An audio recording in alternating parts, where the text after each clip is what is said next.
how to use buttons on Wix. Here we are on our editor, and firstly, let's say that we want to add a new button. So click on plus, add element, find button, and then just simply find the necessary design. For example, this one here.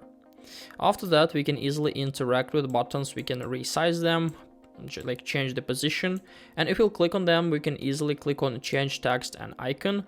After that, we can change like what to display, text only, icon only, text and icon, and so on.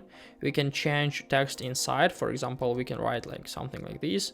And also we can choose a link to make it like clickable. So we can link it to none, to page, to web address, section or anchor, and so on. There are a lot of options we can use.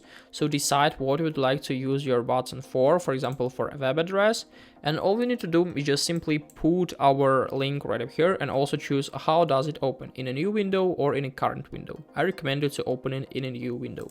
After that, your button is ready to be used. You can also change design right up here, add animation, and add a link. Hope this video helped you out. Leave a like, subscribe, goodbye.